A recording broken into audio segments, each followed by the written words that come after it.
Hello friends, आज हम current transformers के बारे में बात करेंगे आपसे कि व्हाट इज़ करंट ट्रांसफार्मर। उसमें अलग अलग टाइप का ट्रांसफार्मर जो हमारा कोर्स रहता है उसके बारे में बताएंगे। हम आपको उसका टेस्टिंग के बारे में बताएंगे, क्या क्या टेस्ट परफॉर्म करते हैं, और करंट ट्रांसफार्मर का नेम प्लेट डिटेल्स में जो बेसिक चीज़ें रहती हैं उसके बारे में आपसे बात करेंगे। तो सबसे पहले करंट ट्रांसफार्मर में आपको जो बात करने वाली रहती है, करंट ट्रांसफार्मर की हमें ज़रूरत क्यों पड़ती है।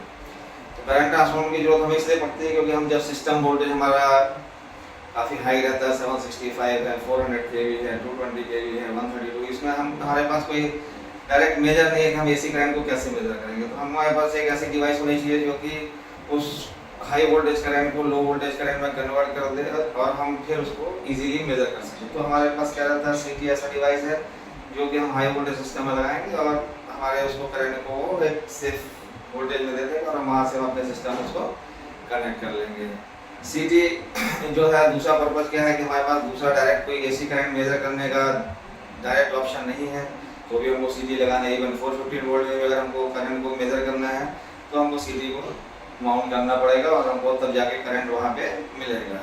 करंट क्यों चाहिए, करंट नहीं रहेगा तो हमको किसी भी सिस्टम का ना डेटा मिलेगा, ना हमें पता चलेगा उसमें कितना लोड चल रहा है। तो करंट हमें चाहिए, करंट के बाद ही हमको उसका फिर एनर्जी मिल पाएगा, मेगावाट मिल पाएगा, सारी चीज़ें करंट बेस पे रहती है। इसलिए सीटी हमारे लिए बहुत ही इंपॉर्टेंट चीज़ है जिसको कि हमें सिस्टम में लगाना ही पड़ेगा अगर हमें करंट को मेजर करना है। तो जब हम सीटी को खरीदते हैं या सीटी हमारे सिस्टम में रहती है तो हमें क्या क्या पता रहना चाहिए कि हमारी सीटी कितने सिस्टम वोल्टेज पे लगी है, हमें सिस्टम वोल्टेज पता रहना चाहिए कि हमारी सीटी जो है कहाँ पे लगी है। हो सकती है 132 केवी पे लगी है, 33 केवी पे लगी है, जिस सिस्टम वोल्टेज पे लगी है वो हमें पता रहना चाहिए किस सिस्टम वोल्टेज के लिए हमें सीटी चाहिए है, वो वहाँ पे मेंशन रहता है। उसके बाद में फिर दूसरा हमारा क्या रहता है, रेशियो पता रहना चाहिए हमें सीटी का।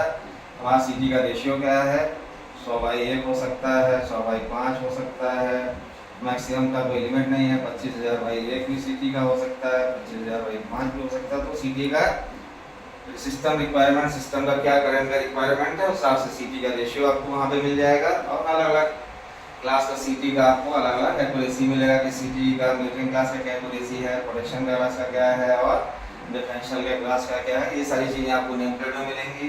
फिर आपको शॉर्ट सर्किट करंट रेटिंग मिलेगा जो फॉल्ट करंट से निकल के आता है कि आपके सिस्टम का फॉल्ट करंट कितना है, उसके हिसाब से आपको शॉर्ट सर्किट करंट रेटिंग लगाना पड़ेगा।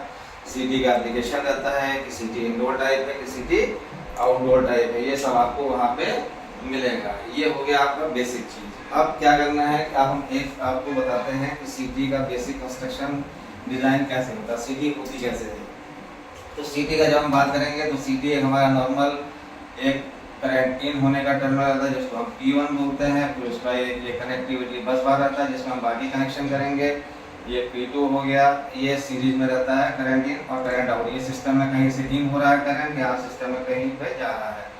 अब इसके बाद में सीटी हमारे कितने कोर की है वो हमको यहाँ से देखना पड़ेगा। सीटी हमारी फॉर एग्जांपल 3 कोर की है, 4 कोर की है, 2 कोर की है, कितने कोर की है वो हमें यहाँ से पता चल जाएगा कितने कोर की है। तो उस हिसाब से भी क्या रहेगा, यहाँ पे माउंटिंग रहता है। तो सीटी एक मीटरिंग कोर रहेगा, एक प्रोटेक्शन कोर रहेगा, एक आपका डिफरेंशियल कोर रहेगा, या 2 मीटरिंग हो सकता है, 2 प्रोटेक्शन हो सकता है, 1 डिफरेंशियल हो सकता है। जितना आपका सिस्टम का रिक्वायरमेंट होगा उस हिसाब से यहाँ पे उतनी कोर रहेंगी और उस कोर पे इसकी वाइंडिंग रहेगी।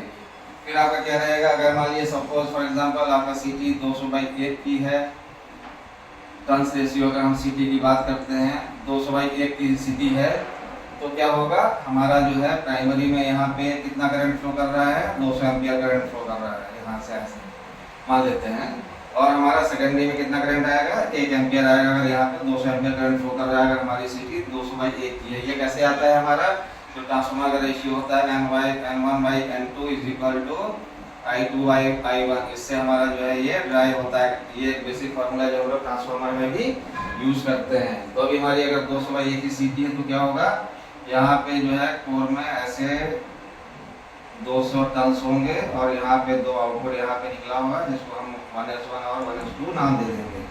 सेम अगर ये प्रोटेक्शन कोर का सीटी है तो भी इसमें इस तरह से 200 टर्न्स होंगे और ये 200 टर्न्स आपके यहाँ पे आके इसका एक कोर का नाम हो जाएगा, कोर नंबर 2 है तो इसका नाम 2s1 2s2 दे देंगे।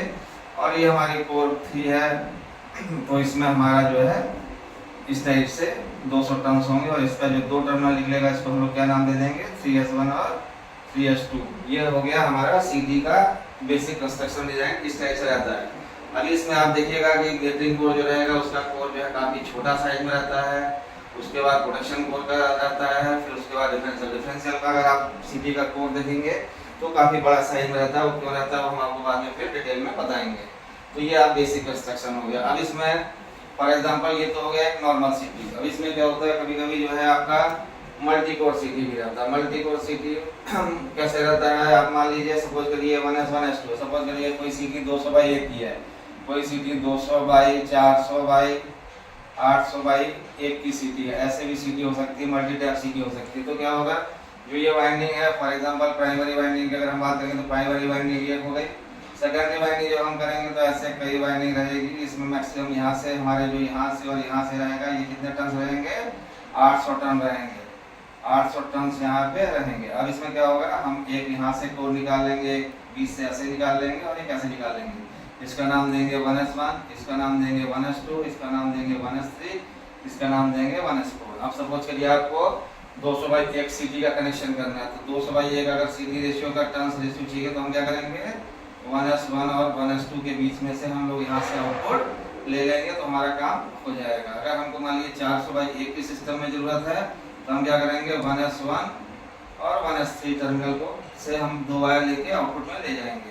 अगर हमको 800/1 का सीटी का जरूरत है तो हम 1S1 और 1S4 को यूज करेंगे। तो इस तरह से मल्टी टैप सीटी भी हम लोग इसी में बना सकते हैं। अगर हमारी रिक्वायरमेंट है तो ये सीटी भी आपको अवेलेबल हो जाएगी। अब इसके बाद क्या होता है, ये सीटी जो है दो पर्पस के लिए यूज हो सकती है। एक हो सकती है इंडोर, एक हो सकती है आउटडोर। अगर ये सीटी इंडोर के लिए रहेगी तो क्या करेंगे, इस पूरे सेटअप को लेके एक इपॉक्सी कास्ट रीजन में इसको डाल के इसको पूरा हम लोग इंसुलेट कर देंगे। वो हमें इसके ऊपर डिपेंड करेगा किस केवी पे हम लगा रहे हैं, 11 केवी पे लगा रहे हैं, 33 पे लगा रहे हैं, 6.6 पे लगा रहे हैं, 415 पे लगा रहे हैं। उस हिसाब से उसका इंसुलेशन लेवल मेंटेन करके हम लोग इसको इपॉक्सी कास्ट रीजन के अंदर पूरा पैक करके सिर्फ 2 टर्मिनल P1 P2 और सेकेंडरी के टर्मिनल आपको दे देंगे और बाकी सीटी पैक। अगर ये सीटी आउटडोर टाइप में लगी तो क्या होगा, ये सारा का सारा अरेंजमेंट एक टैंक के अंदर रहेगा, क्योंकि आउटडोर सीटी है तो उसमें हमको आउटडोर का इंसुलेशन मेंटेन करना पड़ेगा। तो 3 फेज डिस्टेंस के लिए आपके पास इंसुलेटर रहेगा वहाँ पे पोर्सिलिन का, और एक टैंक रहेगा। उस टैंक के अंदर ये पूरा अरेंजमेंट रहेगा। उसके अंदर में आपका ऑयल फील्ड रहेगा और क्वार्ट्ज रहेगा, जो कि आपको इस सिस्टम का इंसुलेशन लेवल, चूंकि अगर 132 केवी की बस आ रही है तो 132 और 4 इसके बीच में आपको इंसुलेशन देना है। तो उसके लिए यहाँ पे ट्रांसफॉर्मर ऑयल और क्वार्ट्ज को फिल करते हैं और वो टैंक के अंदर पूरा माउंट रहता है और सेकेंडरी में आपको टर्मिनल दे देते हैं। अगर यही टैंक आपका कंडक्टर के साथ में सीरीज में लगा है या ऊपर में लगा है, पोर्सिलिन नीचे है, सेकेंडरी टर्मिनल नीचे है, तो ये टैंक लाइव होगा तो इसको लाइव टैंक टाइप सीटी बोलेंगे। अगर यही आपका टैंक जो है नीचे लगा हुआ है स्ट्रक्चर के ऊपर और अरेंजमेंट ऊपर से गया तो इसको हम लोग डेड टैंक टाइप बोलेंगे। बाकी बेसिक कंस्ट्रक्शन चाहे इंडोर सीटी हो चाहे आउटडोर सीटी हो, ये सेम रहता है।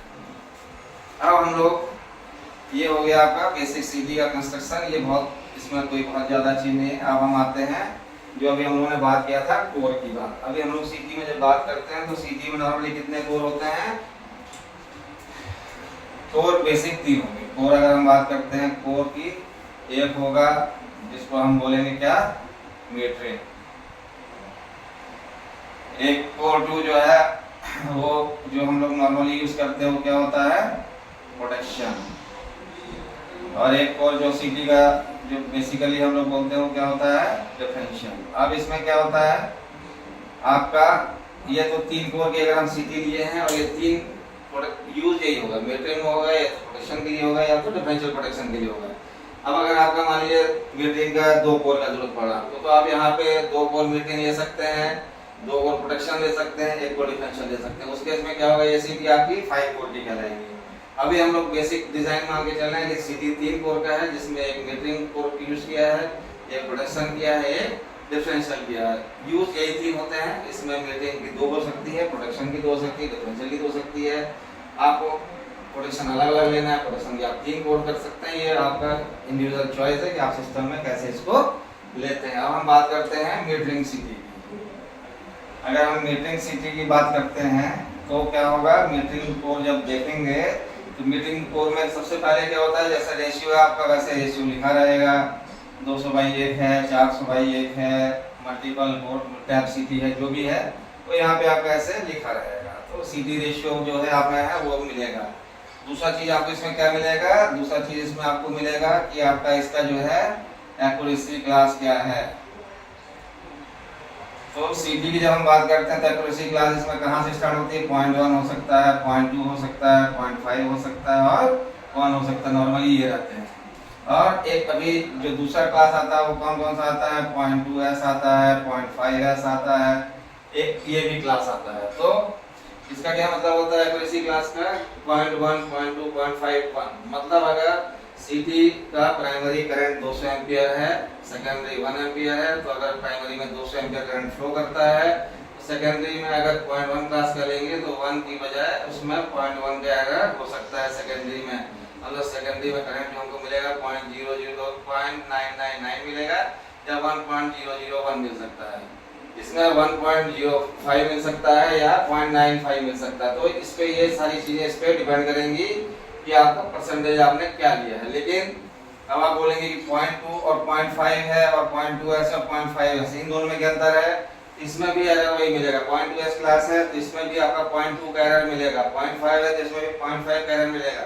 लेकिन दोनों में बेसिक डिफरेंस ये है कि जब हम इसकी बात करते हैं तो ये गारंटेड रहता है 100% लोड से लेके 120% लोड अगर सीटी का है। प्राइमरी में अगर 200/1 की सीटी है, प्राइमरी में 200 एम्पियर करंट है या 240 एम्पियर करंट है, तो ही ये एक्यूरेसी क्लास गारंटेड रहेगी। उसके बाद ये एक्यूरेसी क्लास नहीं रहेगी। अगर सपोज करिए 200/1 की सीटी है और सिस्टम का करंट 50 एम्पियर चल रहा है, तो आप बोलेंगे कि सेकेंडरी में हमको 0.5 का एरर मिलेगा, तो ऐसा नहीं हो सकता है। हो सकता है ये एरर जो है 0.5 के बजाय 2% भी जा सकता है, क्योंकि आपका लोड कम है। तो इसका एक्यूरेसी क्लास की आपकी गारंटी कितने लोड में रहेगी, जब आपका लोड 120 से 100 से 120% रहेगा।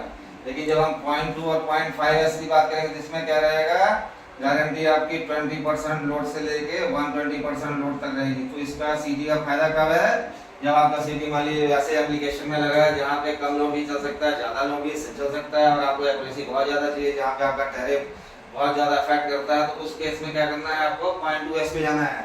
क्योंकि आपका जो एक्यूरेसी क्लास है वो गारंटेड है 20% लोड से लेके 120% लोड तक गारंटेड है। आपका अगर सीटी 200 के बजाय 40 एम्पियर भी चलेगा तो भी इतना एरर मिलेगा और 240 पे मिलेगा तो इतना मिलेगा। लेकिन इस केस में 200 चलेगा तो ही गारंटेड है, उससे कम चलेगा तो क्या जाएगा, वो यूजर गारंटी नहीं देता है। वो बोलता है कि जो मैन्युफैक्चरर है वो बोलता है कि इसका रेशियो चेंज हो जाएगा, that is always higher than the guaranteed error. तो ये इसका फायदा है। कोई बोलता है 0.2 और 0.2s में क्या है, तो that is the difference loading का 100 और 120 पे, 120 से 120 पे। तो this is the advantage of the class of सीटी। फिर तीसरा हमारा जो मेन चीज आता है वो क्या आता है, इसका एक लिखा रहता है इसमें ISF, इंस्ट्रूमेंट सेफ्टी फैक्टर। ये इंस्ट्रूमेंट सेफ्टी फैक्टर क्या होता है, ये इंस्ट्रूमेंट सेफ्टी फैक्टर लिखा रहता है यहाँ पे, कभी 4 लिखा रहता है, कभी 5 लिखा रहता है। तो मीटरिंग कोड में अगर इंस्ट्रूमेंट सेफ्टी फैक्टर के बारे में लिखा है, इसका मतलब है कि अगर आपका सेकेंडरी में सपोज करिए कभी भी किसी भी केस में प्राइमरी में फॉल्ट हो जाता है, मान लीजिए 200/1 की सीटी, तो मीटरिंग प्रोटेक्शन और डिफरेंशियल सारा एक ही सीटी है। तो अगर मान लीजिए फॉल्ट हुआ और ये करंट जो है 200 के बजाय 2000 एम्पियर चला जाता है किसी रीजन से, तो क्या होगा, सेकेंडरी में आपका करंट अगर मीटरिंग कोड का सीटी है, तो अगर एक्यूरेसी क्लास 4 है तो 800 एम्पियर, मतलब 800 एम्पियर बोले तो 4 एम्पियर से ज्यादा सेकेंडरी में नहीं जाने देगा। अब कुछ भी हो जाए, अगर यहाँ 2000 एम्पियर भी चलेगा तो इंस्टेड ऑफ 10 एम्पियर यहाँ पे 4 ही एम्पियर है, क्योंकि इंस्ट्रूमेंट सेफ्टी फैक्टर 4 है।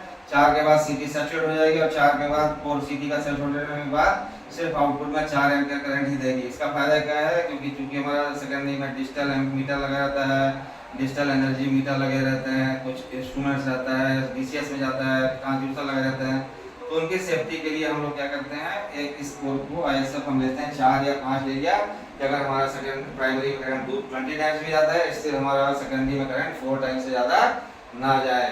फिर हमारा एक जो मेन चीज आता है वो क्या आता है, इसमें जो चौथा लिखा रहता है वो क्या होता है, बर्डन। ये आप इंस्ट्रूमेंट सेफ्टी फैक्टर हो गया। अब इसके बाद में हम लोग क्या बात करेंगे, मेन चीज की बात करेंगे, जो सीटी में लिखा रहता है वो क्या है, बहुत इंपॉर्टेंट फैक्टर है, वो है बर्डन। सीटी में जब हम बर्डन की बात करते हैं, बर्डन मतलब क्या होता है, लोड। बर्डन क्या होता है, सीटी में सेकेंडरी है, सेकेंडरी में जो भी लोडिंग है उसका क्या रेजिस्टेंस है, रेजिस्टेंस एट सेकेंडरी लोड। तो रेजिस्टेंस सेकेंडरी में सीटी के कितना रेजिस्टेंस है, रेजिस्टेंस ऑफ लोड एट सीटी सेकेंडरी, सीटी एट सीटी सेकेंडरी, सीटी के सेकेंडरी में जो जो लोड कनेक्टेड है उसका क्या रेजिस्टेंस है। तो जब हम सीटी के बर्डन की बात करते हैं तो बर्डन सीटी का कैसे कैलकुलेट करते हैं, उसके लिए क्या होता है इसका रेशियो होता है आपका करंट का स्क्वायर इनटू इम्पीडेंस या रेजिस्टेंस जो हम बात कर रहे हैं सेकेंडरी में वो हो गया। तो इसमें करंट इनटू जेड, करंट का स्क्वायर मतलब क्या है, जैसे मान के चलिए आपका 200/1 की सीटी है तो सेकेंडरी का करंट 1 है तो इसका 1 का स्क्वायर हो गया। फिर आपका इम्पीडेंस क्या है, इम्पीडेंस जो होता है वो तीन चीज का कॉम्बिनेशन होता है, आर सीटी मतलब रेजिस्टेंस ऑफ सीटी secondary winding plus of lead resistance जो कि लीड जाके आपका एनर्जी मीटर है, मल्टीमीटर एनर्जी मीटर में या एम मीटर में या आपका कहीं भी कनेक्टेड है उस लीड का रेजिस्टेंस प्लस आपका जो है जो एनर्जी मीटर या जो भी इक्विपमेंट कनेक्टेड है उसका रेजिस्टेंस। ये तीनों रेजिस्टेंस कैलकुलेट करके जब हम बात करेंगे तो ये टोटल रेजिस्टेंस है, टोटल इम्पीडेंस की बात आ जाएगी, वो यहाँ पे ऐड हो जाएगा, उससे मल्टीप्लाई होगा। सपोज करिए ये आपका आया 5 ओम, तो यहाँ पे 5 से मल्टीप्लाई हो जाएगा तो आपका टोटल नेट बर्डन कितना हो गया, 5 VA का हो गया। ठीक है ना। अगर यही सीटी आती मान लीजिए 200/5 की होती, ठीक है ना, तो क्या होता है ये 1 की जगह 5 का स्क्वायर हो जाता और ये मल्टीप्लाई बाई 5 होता तो ये आपका 125 भी हो जाता। तो इससे आपको क्या समझ में आया कि अगर आपका जो है CT/5 किया तो आपका बर्डन हमेशा CT में ज्यादा लिखा में दिखेगा, बाई 1 किया तो बर्डन आपका हमेशा कम मिलेगा। तो आपका अगर सारा कैलकुलेट करने के बाद बर्डन 5 आ रहा तो आप 10 की भी CT ले सकते हैं, 15 आ रहा तो 20 ले सकते हैं, वो डिपेंड करेगा कैलकुलेशन पे, उसके बेस पे आप जो है इसका बर्डन ले सकते हैं। तो सीटी में जब मीटरिंग कोर की बात करते हैं तो इतने इससे ज्यादा और कुछ इसमें सीटी में मीटरिंग कोर में और ज्यादा चीजें मेंशन नहीं रहती है, इससे आपका पर्पस सॉल्व हो जाता है। अब आपका जो है दूसरा कोर कौन सा है, दूसरा कोर है आपका metering core, production core. Metering हो गया, अब आपका आ गया प्रोडक्शन कोर। सीटी का जो कोर एक और है में, ये सबसे इम्पोर्टेंट कोर है क्योंकि इससे पूरे सिस्टम का प्रोडक्शन इसी सीटी के बेस पे है। आपको पता है कि आपके 95% प्रोडक्शन जो है सारे करंट बेस हैं, तो सारा करंट कहाँ से आएगा, इस सीटी से ही आएगा। इसमें भी क्या है आपका पहले रेशियो तो आपको पता ही है, रेशियो लिखा रहेगा जैसे जो भी है 200/1 400/1 जो भी सीटी आपने सेलेक्ट किया वो लिखा रहेगा। फिर दूसरा इसमें क्या रहता है एक्यूरेसी क्लास। एक्यूरेसी क्लास इसमें क्या आएगा, एक्यूरेसी क्लास में जैसे आपका मान लीजिए सपोज के लिए लिखा है P10 P20 5P10 5P20, इस टाइप से आपका एक्यूरेसी क्लास लिखा रहेगा। तो इस एक्यूरेसी क्लास का क्या मतलब है, फॉर एग्जांपल हम इसको बात करते हैं P20 तो ये बेसिकली 1P20 है, ये 1P10 है, ठीक है ना। तो आपका क्या है इसमें अगर सपोज के लिए करंट फॉल्ट हुआ 2000 एम्पियर 200 एम्पियर है, करंट मान लीजिए आपका 20 टाइम्स चला गया तो 200/1 का सीटी है, करंट आपका 4000 एम्पियर चला गया ड्यू टू एनी रीजन, तो सेकेंडरी में कितना करंट आएगा 20 एम्पियर आएगा। अब इसमें क्या है कि अगर आपका 1P20 का सीटी है तो आपका सेकेंडरी में करंट का जो एरर है वो सिर्फ 1% ही रहेगा। इवन 20 टाइम्स करंट चला गया तब भी 1% एरर रहेगा। इस केस में आपका अगर बात करेंगे हम इस वाले सीटी की बात करेंगे 5P10 की बात करते हैं या 5P20 5P10 की बात करेंगे तो हमारा गारंटी कहाँ तक है, सिर्फ 10 टाइम्स तक गारंटी है। मतलब 200/1 की सीटी है, अगर 2000 एम्पियर करंट जाता है तो ही आपका 2000 गया, सेकेंडरी में 10 एम्पियर आया तो सेकेंडरी में जो है 5% की गारंटी 10 टाइम्स के लिए है। अगर ये करंट 2000 के बाद जाए 3000 चला जाएगा तो सेकेंडरी में करंट 15 आएगा कि 17 आएगा कि 13 आएगा, ये गारंटी वो नहीं करता है कितना आएगा क्या आएगा। तो आपका जब आपने लिया 5P10 तो आपको ये देखना है कि आपका सीटी रेशियो अगर इतना है तो आपका फॉल्ट करंट के बेस पे इससे ज्यादा करंट नहीं जाएगा, नहीं तो आप क्या करेंगे फिर इस पे चले जाइए 5P20 पे चले जाइए। अगर 5P20 है तो क्या होगा, अगर आपका 4000 एम्पियर गया सेकेंडरी में 20 एम्पियर आया तो आपका क्या है ये 5% एरर ही आपका रहेगा सेकेंडरी में। लेकिन आपका कब, जब 20 गुना करंट जाएगा तो ही, उससे कम रहेगा तो भी जितना रहेगा। अगर ये सीटी रेटेड करंट पे चलती है, मान लीजिए 200/1 पे ही चलती है तो आपका एरर केवल 1% ही रहेगा नॉर्मल में। बाकी अगर फॉल्ट होता है करंट इतना जाता है तो एरर मैक्सिमम 5% रहेगी। इसी के बेस पे क्या आता है इस पे एक्यूरेसी लिमिट फैक्टर एक दिया रहता है, एक्यूरेसी लिमिट फैक्टर तो ये एक्यूरेसी लिमिट फैक्टर क्या चीज होता है, अभी जो हम लोगों ने बात की 5p20 में ये 20 जो है एक्यूरेसी लिमिट फैक्टर है, 5 इसका एक्यूरेसी है। एक्यूरेसी मतलब इतने फैक्टर तक इसकी एक्यूरेसी लिमिट है, मतलब 20 टाइम्स तक जाने तक इसकी एक्यूरेसी लिमिटेड है, इससे ज्यादा जाएगा एक्यूरेसी लिमिटेशन खत्म। तो ये इसका एक्यूरेसी लिमिट फैक्टर हो गया, ये इसकी एक्यूरेसी हो गई। ये चीज आप लोग इसको ध्यान रखिए बस। इसमें और प्रोडक्शन क्लास में इसका और कोई मतलब नहीं है, बस ये अगर लिखा है इसका मतलब यही है कि अगर 20 टाइम्स करंट जाता है तो एरर आपका 5% रहेगा, इसमें 10 जाएगा तो 5 रहेगा, 10 से ऊपर जाएगा तो ये एरर चेंज हो सकता है एक्यूरेसी क्लास। इसमें 20 टाइम्स जाएगा तो 1% रहेगा, इसमें 10 टाइम्स जाएगा तो 1% रहेगा, अगर 10 के बजाय 15 टाइम्स चला गया तो ये 1 के बजाय और कुछ भी चेंज हो सकता है। तो ये इसका मतलब होता है। फिर इसमें भी आपका जो है एक बर्डन मेंशन किया रहता है, रेशियो दे दिया। फिर इसके बाद जैसे प्रोडक्शन क्लास है, इसमें प्रोडक्शन की जब हम बात करते हैं इसमें भी एक बर्डन फिगर आता है। तो जब हम बर्डन की बात करते हैं तो बर्डन इसमें भी सेम वही रहता है, आपका करंट का स्क्वायर इनटू आपका जेड। अभी क्या है, करंट इसमें भी सपोज करिए 200/1 की सीटी है तो 1 का स्क्वायर हो गया।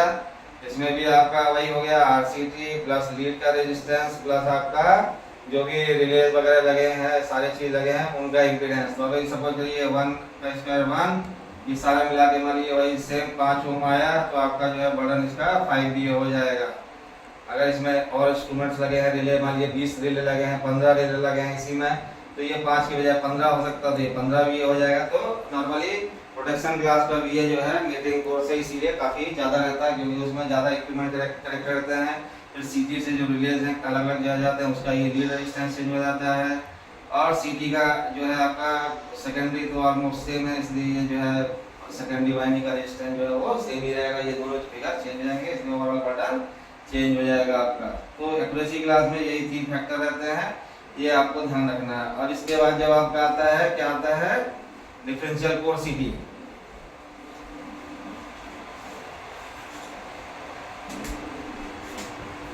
तीसरा जो हम बात कर रहे थे वो क्या है आपका डिफरेंशियल कोर।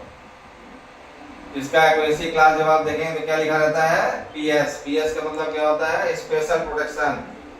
इसको स्पेशल प्रोटेक्शन क्यों देना है, इसको स्पेशल प्रोटेक्शन इसलिए देना है बोलते हैं क्योंकि ये स्पेशल एप्लीकेशन के लिए यूज होती है। और इसमें ये इंश्योर किया जाता है कि आपका सीटी जो है in all case it has not to saturate, और इसको बढ़िया से काम करना है, इसलिए इसको हम लोग क्या बोलते हैं, स्पेशल प्रोटेक्शन क्लास। तो इसका इसमें आपको बर्डन नहीं मिलेगा, इसमें कोई एक्यूरेसी नहीं मिलेगी, ऐसा कुछ इसमें मिलेगा नहीं। इसमें क्या मिलेगा आपको, नॉर्मली VK देता है, ठीक है ना। तो VK वोल्टेज मेंशन करता है, उसको आपको कभी लिखता है ग्रेटर और इक्वल टू सपोज करिए 250 वोल्ट लिख दिया। और IE मेंशन करता है, IE at VK/2 is equal to 30 milliampere, इस तरह से ये ऐसे मेंशन कर देता है। तो इसका क्या मतलब होता है, इसका क्या पर्पस है, क्यों दिया जाता है, ये हम आपको डिटेल में बताएंगे। तो क्या होता है, बेसिक आपने एक देखा होगा सीटी का जो है एक आपको ये मैग्नेटाइजेशन कर्व नॉर्मली ऐसे बनाता है, सीटी का एक मैग्नेटाइजेशन कर्व ऐसे बनता है। तो मैग्नेटाइजेशन कर्व में ये वोल्टेज VK हो गया आपका, और ये आपका IE हो गया जो अभी हम बात कर रहे थे मैग्नेटाइजिंग करंट की। तो क्या है आपका ये एक पॉइंट हो गया VK/2 IE/2 हो गया। और ये आपका जो है यहाँ पे आपका आके यहाँ पे ये नी पॉइंट वोल्टेज हो गया, ये हमारा पॉइंट कहलाएगा VK नी पॉइंट वोल्टेज। अब क्या है, इसके बाद में आप देखेंगे यहाँ तक ये जो है कर्व लीनियर है, इसके बाद में क्या है फ्लैट टाइप का हो जाता है। तो इसमें आप देखेंगे किताब में लिखा रहता है VK क्या है, VK जो है वो वोल्टेज है, ठीक है, जिसमें कि सेकेंडरी ऑफ सीटी, ठीक है, उसमें अगर हम 10% वोल्टेज इंक्रीज करते हैं तो हमारा क्या है 50% जो है मैग्नेटाइजिंग करंट आई हमारा यहाँ पे बढ़ेगा। तो इसका क्या मतलब निकला, इसका मतलब ये निकल रहा है कि यहाँ तक आपका वोल्टेज और आई जो है यूनिफॉर्मली बढ़ रहा था, जैसे जैसे वोल्टेज बढ़ रहा था वैसे वैसे आपका मैग्नेटाइजिंग करंट बढ़ रहा था। लेकिन इस पॉइंट के बाद क्या होता है कि अगर आपको सिर्फ 10% वोल्टेज बढ़ाना है, ये चीज अगर 10% बढ़ाना है तो आपको करंट कितना इंजेक्ट करना पड़ेगा, 50% इंजेक्ट करना पड़ेगा। 50% करंट इंजेक्ट करने का क्या मतलब हुआ उसके लिए आपको क्या करना पड़ेगा, एक इक्वेशन पहले दिखाते हैं आपको। अभी क्या है, वोल्टेज जो सेकेंडरी में सीटी का डेवलप होता है, वो वोल्टेज का फॉर्मूला क्या होता है, V = 4.445 Fm, ठीक है ना, ये होता है। तो इसमें 4.44 constant, flux, frequency, number of turns. तो इसमें जो चेंज होता है वो क्या है, फ्लक्स। फ्लक्स क्या काम करता है, जैसे मान लीजिए आपका प्राइमरी में ये फ्लक्स किस पे डिपेंडेंट रहता है, करंट डिपेंडेंट है। आप जितना ज्यादा करंट बढ़ाएंगे उतना ज्यादा आपका फ्लक्स बढ़ेगा। तो अभी क्या होता है, नॉर्मली सीटी में जब आप प्राइमरी में करंट बढ़ाते जा रहे हैं तो क्या होगा, प्राइमरी में आपका एक मैग्नेटोमोटिव फोर्स डेवलप होगा। क्यों डेवलप होगा, क्योंकि वो सिस्टम से मैग्नेटाइजिंग करंट लेगा और एक मैग्नेटोमोटिव फोर्स डेवलप करेगा।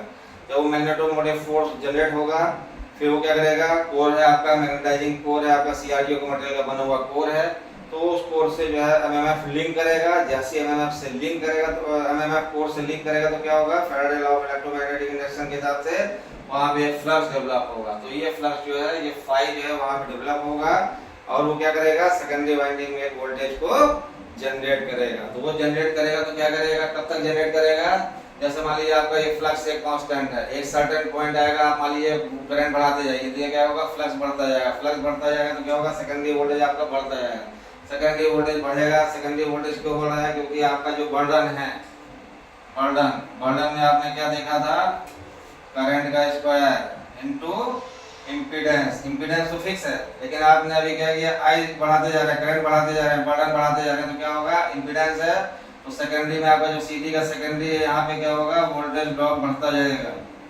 वोल्टेज ड्रॉप बढ़ रहा है तो क्या होगा, वोल्टेज ड्रॉप आपका सीटी सेकेंडरी में वोल्टेज ड्रॉप कंटिन्यूअस बढ़ता जा रहा है। तो कहीं एक लिमिट होना है ना, तो कहाँ पे लिमिट होगा, वीके पे लिमिट होगा। वीके मतलब लिमिट हो गया। वीके एक ऐसा पॉइंट है जहाँ इससे अगर इस पॉइंट पे हम आ गए, इसके बाद में सीटी फिर आपकी सैचुरेट हो जाएगी, क्योंकि यहाँ पे 50% देने के बाद में ये 10% ही बढ़ रहा है।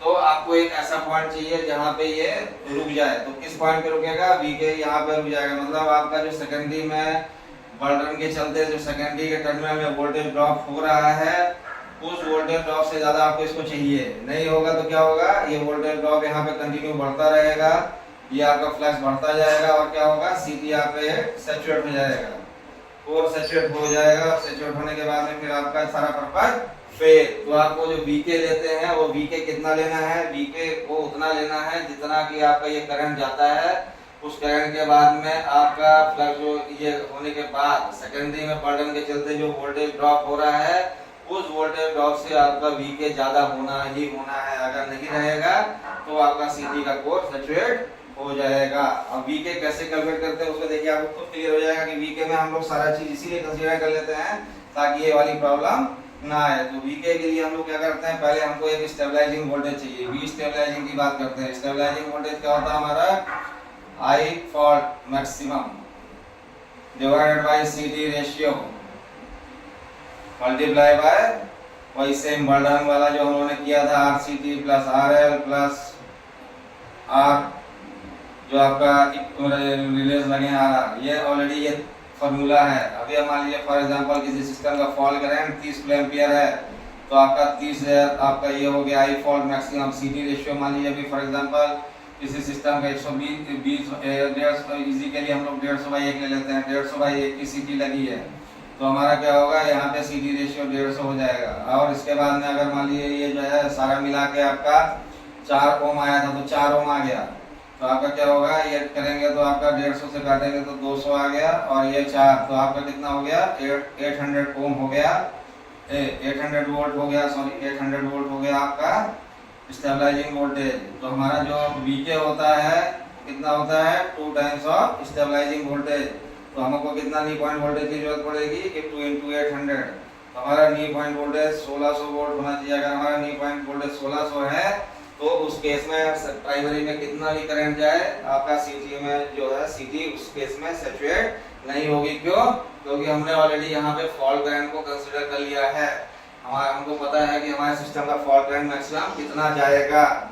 हमको उसके बाद भी हमने आरसीटी आरएल ले लिया, सारा कंसीडर करने के बाद भी हमारा जो वोल्टेज आया उसके बाद हमने 2 टाइम्स लिया है ताकि इन एनी केस हमारा कोई भी केस में अगर मान लीजिए वैल्यू हमने कम कंसीडर करी, आई फॉल्ट मैक्सिमम हम थोड़ा सा सही से कैलकुलेट नहीं कर पाए, तो भी हमने जब इसको 2 टाइम्स कर दिया तो ये सारा टेक कर लेगा।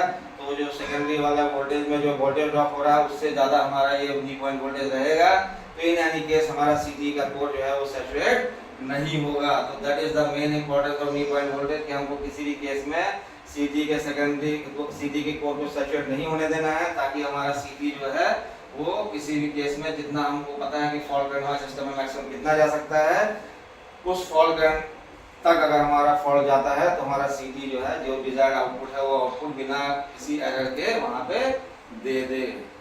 अब जैसे फॉर एग्जांपल हम जब डिफरेंशियल की बात करते हैं तो डिफरेंशियल में क्या होता है, हमारा ये मान लीजिए एक सिस्टम है, यहाँ पे बीच में एक ट्रांसफार्मर लगा हुआ है, यहाँ पे एक सीटी लगी है, यहाँ पे एक सीटी लगी है। तो हमारा जो मैग्नेटाइजिंग करंट की बात करते हैं, मैग्नेटाइजिंग करंट इन दोनों सीटी का जब हम बात करेंगे तो बी के हम क्या करेंगे, सेम लेंगे। अगर हमने दोनों का बी के सेम ले लिया है तो फिर हमारा क्या होगा, किसी भी केस में अगर आउटसाइड फॉल्ट रहेगा तो दोनों सीटी सेम आउटपुट देके यहाँ करंट आउटपुट देंगी, और रिले में जो है करंट जब हम बात करेंगे रिले की तो रिले में करंट जो है 0 जाएगा और रिले जो है यहाँ पे करंट जाएगा और रिले ऑपरेट नहीं करेगा। अगर मान लीजिए हमने वी के सेम नहीं रखा है, वी के का इसका वी के कुछ समथिंग रखा 0.9, इसका टाइम्स रखा है कुछ कम रख दिया इससे, तो क्या होगा, फॉल्ट हुआ ये, और ये फॉल्ट का मैग्नीट्यूड ज्यादा था तो हो सकता है इससे अगर ज्यादा फॉल्ट का मैग्नीट्यूड चला गया और वोल्ट वी के से ज्यादा वोल्टेज वहाँ पे सेकेंडरी में ड्रॉप हो गया तो ये सीटी उतना करंट फिर यहाँ डिलीवर नहीं करेगी और डिफरेंस करंट इससे जाएगा, तो मे भी रिले जो है वो फॉल्स ऑपरेट हो सकता है। इसलिए वीके को बहुत इंपॉर्टेंट फैक्टर है ताकि हमारी सीटी यानी कि सैचुरेट ना हो, क्योंकि डिफरेंशियल प्रोटेक्शन हम लोग कहाँ देते हैं, बहुत ही क्रिटिकल इक्विपमेंट में देते हैं जहाँ पे हमें स्पेशल प्रोटेक्शन चाहिए, जहाँ पे हम चाहते हैं कि हमारा फॉल्ट 20 मिलीसेकंड 30 मिलीसेकंड में क्लियर हो जाए। इसलिए ये वाला फैक्टर बहुत इंपॉर्टेंट है। इन एनी केस सीटी should not saturate and CT should operate in any case for the internal fault only and not for external fault। तो ये आपका नी पॉइंट वोल्टेज का इसमें बहुत ज्यादा रोल आता है। तो नी पॉइंट वोल्टेज यहाँ पे हो गया। अब उसके बाद में आपका क्या आता है, टेस्ट जो हम लोग नॉर्मली परफॉर्म करते हैं सीटी में, टेस्ट परफॉर्म ऑन सीटी। तो सीटी में हम लोग कौन कौन से टेस्ट परफॉर्म करते हैं, तो उसमें सबसे इम्पोर्टेंट जो हमारे पास टेस्ट से पहला वो कौन सा है, सबसे पहले जो है हम लोग बात करते हैं रेशियो टेस्ट। ये हमारे लिए सबसे इम्पोर्टेंट रहता है क्योंकि हम जिस भी एप्लीकेशन में सीटी को लगाएंगे वहाँ पे हमको रेशियो इम्पोर्टेंट है। मान लीजिए फॉर एग्जांपल 1000/1 की सीटी है तो हमको क्या करना है, इसको जब चेक करेंगे तो कैसे इंश्योर करेंगे, 250 एम्पियर प्राइमरी में इंजेक्ट करेंगे हम लोग, तो हमको यहाँ पे सेकेंडरी में 0.25 एम्पियर मिलना चाहिए। 500 एम्पियर इंजेक्ट करेंगे प्राइमरी में तो हमको 0.5 एम्पियर सेकेंडरी में मिलना चाहिए। 750 एम्पियर अगर हम लोग प्राइमरी में इंजेक्ट करते हैं तो हमको 0.75 एम्पियर मिलना चाहिए, और 1000 एम्पियर अगर हम लोग प्राइमरी में इंजेक्ट करते हैं तो हमको यहाँ पर 1 एम्पियर मिलना चाहिए। बस इसमें थोड़ा सा डिफरेंस किस चीज का आएगा, जो सीटी का यहाँ पे एरर है, मान लीजिए 0.5 का एरर वाला सीटी था, 0.5% एरर वाला, तो यहाँ पे उतना थोड़ा सा आपको उतना एरर का गैप यहाँ पे दिखेगा। बाकी बेसिक सेम है, जितने भी रेशियो में सीटी रहेगी उसको आप 4 भाग में 5 भाग में 20% के रेशियो में करके इंजेक्ट करके आप इसको चेक कर सकते हैं, 10% के रेशियो में चेक कर सकते हैं, वो आपके ऊपर डिपेंड है, लेकिन ये मैच करना चाहिए। बस ये आपका एक बेसिक रिक्वायरमेंट मीट आउट हो जाता है तो आपका रेशियो टेस्ट परफेक्ट है।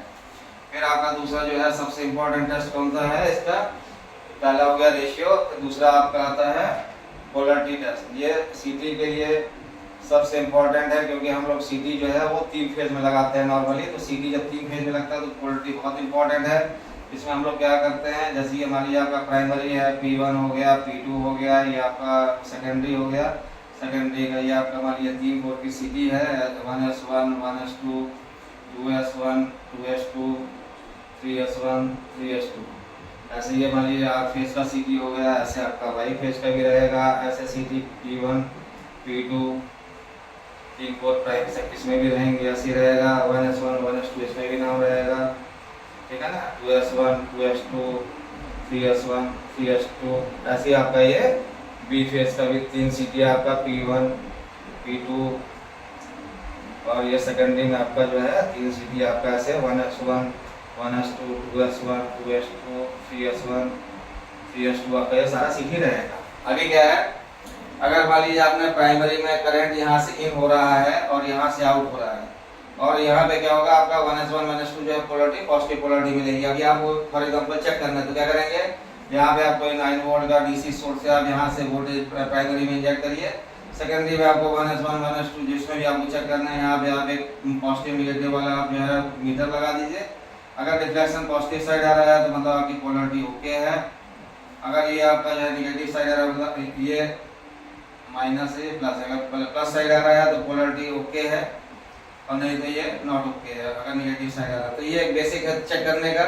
लेकिन इसका फायदा नुकसान क्या रहता है? इसका फायदा नुकसान ये रहता है कि अगर मान लीजिए आपने इसका 1S1 ले लिया, इसका आर फेज का 1S2 ले लिया, फिर इसका 1S1 ले लिया, तो आपका जो समेशन में करंट जो आना चाहिए था, मान लीजिए आपने 1S1 को इससे 1S1 से कनेक्ट कर दिया, इसके 1S2 से कनेक्ट कर दिया और आपने स्टार जो है इस पॉइंट का ऐसे स्टार बना दिया, ठीक है ना, ऐसे कर दिया, तो ये गलत हो गया।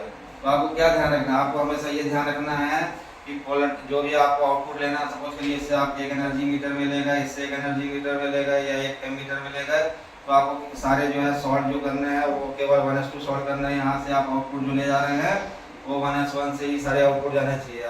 अगर आप 1S1 से आउटपुट नहीं ले जाना चाह रहे हैं तो आप 1S2 से भी ले जा सकते हैं। वो डिपेंड करता है कि आपने सीटी पे प्राइमरी साइड उल्टी तो नहीं लगा दी। अगर मान लीजिए प्राइमरी साइड में सीटी गलत लग गई है किसी रीजन से, P2 में करंट इन हो रहा है, P1 में आउट हो रहा है, तो आपको यहाँ पे भी 1S2 से आउटपुट लेना पड़ेगा, 1S1 शॉर्ट करना पड़ेगा। ये चीज़ आपको ध्यान रखनी पड़ेगी। टेस्टिंग कर लिया, टेस्टिंग के बाद में ये बहुत ही सिंपल कनेक्शन रहता है, आप टाइम मिल जाएगा कि 1S1 से सारे आउटपुट ले जाने हैं कि 1S2 से ले जाने हैं, वो आपको देख के करना है। लेकिन नॉर्मली जो बेसिक प्रैक्टिस होती है वो ये रहता है कि P1 से करंट इन होगा, P2 से आउट होगा, 1S1 से हम जो है इन लेंगे किसी भी इक्विपमेंट में, 1S2 से हम शॉर्ट करके इससे रिटर्न पाथ में लेंगे। ये एक बेसिक फंडा है, लेकिन आप इसको रिवर्स भी कर सकते हैं, लेकिन फिर वो सारे में रिवर्स करना पड़ेगा। एक करेंगे तो आपका रिजल्ट गड़बड़ आएगा, क्योंकि फेज एंगल जो है वो सारे सीटी का मैच करना चाहिए, नहीं तो IR plus IY plus IB जो 0 रहता है वो चीज़ आपका नहीं आएगा। फिर तीसरा जो है एक इम्पॉर्टेंट टेस्ट जो है वो क्या होता है? Insulation resistance. ये भी आपको चेक करना है। इंसुलेशन रेजिस्टेंस कैसे चेक करना है? इसमें आपको प्राइमरी टू अर्थ चेक करना है, प्राइमरी टू सेकेंडरी करना है और secondary to earth in all cores करना है। सारे जितनी कोर हैं मेट्रिक रोटेशन वाली 5 कोर, तो 5 कोर का with respect to earth check करना है और बिटवीन कोर्स भी चेक करना है, ठीक है ना। 1S1 का 1 कोर है तो उसको 2S से भी करना है, 1S1 का 3S1 से करना है, ये सब करना है। प्राइमरी टू अर्थ अगर आपका मान लीजिए सपोज करिए सीटी आपकी 132 kV पे भी लगी है या 220 kV पे लगी है, तो आप जब मेगा से करेंगे तो इसको आपको 5 kV से मेजर करना है। प्राइमरी टू सेकेंडरी ये भी आप 5 kV से कर सकते हैं और इसको आपको सबको 250 वोल्ट से करिए या 500 वोल्ट से करिए, इससे आपको दोनों ये सारे जो है इसी वोल्ट से करना है। इसमें आपको वैल्यू जो है वो मेगा ओम में कम से कम मिलना चाहिए एज पर स्टैंडर्ड। अगर 132 kV है तो यहाँ पे आप बोलेंगे 133 kV मेगा ओम, तो आपको यहाँ पे मिलना ही चाहिए। तो बाकी वैल्यूज भी काफ़ी हायर साइड, जितना हायर साइड मिलेंगी उतना बेटर है। ये हमको इंश्योर करना है, लेकिन ये हमको टेस्ट जरूर परफॉर्म करना है ताकि हमको ये पता चले कि हमारी सीटी जो है हेल्दी है कि नहीं है। इंस्टॉल कर दिया उसके बाद अगर ये हेल्दी नहीं, सेकेंडरी में कहीं शॉर्ट या कुछ मिला तो हम लोग फिर पूरा सीटी को दोबारा से हटाना पड़ेगा और फिर हमको दोबारा से सीटी को लगाना पड़ेगा। तो सीटी का बेसिक आपका मेट्रिक प्रोटेक्शन और डिफरेंशियल कोर हो गया, टेस्ट परफॉर्मेंस सीटी हो गया, सीटी कैसे कनेक्शन करते हैं ये आपको सारी जगह ड्राइंग्स में मिल जाएगा। तो सीटी का कनेक्शन बहुत इंपॉर्टेंट नहीं है। और लास्ट क्या है कि सीटी जो हम लोग बात करते हैं कि सीटी का सेकेंडरी ओपन नहीं करना चाहिए, तो अभी आपको बताया कि सीटी का सेकेंडरी ओपन नहीं करेंगे मतलब क्या किया आपने, सीटी का जब आप करंट सेकेंडरी में नहीं देंगे, सीटी ओपन कर दिया तो सीटी में जो सेकेंडरी में करंट रहेगा वो सिर्फ किसके कारण रहेगा, जो आपका कोर में मैग्नेटाइजिंग करंट है उसी के कारण बस आपका सीटी में जो सेकेंडरी में वाइंडिंग लगी उसमें जो रेजिस्टेंस है उसके कारण ही करंट फ्लो करेगा। तो सीटी में क्या है आपका सेकेंडरी में जो एक आपका प्राइमरी में जो हमने आपको बताया कि एक एमएमएफ होता है, जैसे आपने करंट दिया तो एक मैग्नेटोमोटिव फोर्स हुआ, कोर से लिंकेज हुआ, कोर से लिंक होने के बाद में फ्लक्स बना कोर में, वो आपका सेकेंडरी में लिंक हुआ, तो सेकेंडरी में एक वोल्टेज जनरेट करेगा, उसके चलते जो सेकेंडरी में बर्डन है वो आपका वहाँ पे करंट फ्लो करेगा। लेकिन अगर आपने सेकेंडरी ओपन कर दिया तो सेकेंडरी का जो आपका बर्डन है वो क्या हुआ, आपका सेकेंडरी में जो मैग्नेटोमोटिव फोर्स फ्लो करना चाहिए था वो मैग्नेटोमोटिव फोर्स फ्लो नहीं करेगा। तो क्या होगा, जो प्राइमरी का मैग्नेटोमोटिव फोर्स है वो हाई रहेगा और सेकेंडरी में क्या करेगा, जो आपको वोल्टेज का इक्वेशन बताया था 4.445 एफएम, उसके चलते सेकेंडरी में एक हाई वोल्टेज इंड्यूस करेगा और वो high voltage in terms of KV रहेगा। उसमें अगर कोई आदमी छूता है तो उसको फेटल भी हो सकता है और आदमी की डेथ भी हो सकती है। तो क्या है, सेकेंडरी अगर आपने ओपन नहीं किया तो सीटी सेफ है। किसी भी पॉइंट पे सीटी को कनेक्शन चाहिए, चाहे वो लोड के थ्रू चाहिए, आप उसको डायरेक्ट शॉर्ट कर दीजिए, क्योंकि जब हम शॉर्ट कर देते हैं सीटी में तो सीटी में एक सेकेंडरी में भी एमएमएफ डेवलप हो जाता है, और जब वो एमएमएफ डेवलप हो जाएगा तो क्या करेगा, जो प्राइमरी का एमएमएफ है उसको काउंटर बैलेंस करेगा, ताकि हमारा जो है सीटी में सेकेंडरी में एक एक्स्ट्रा हाई वोल्टेज डेवलप ना करें। तो फ्रेंड्स, मुझे लगता है कि मैंने आपके सारे पॉइंट्स कवर कर लिए हैं। अगर इनकेस आपको लगता है कि किसी पॉइंट पे आपका कोई डाउट है या कुछ है तो आप हमें कमेंट करेंगे। I will definitely try to answer you. Thanks.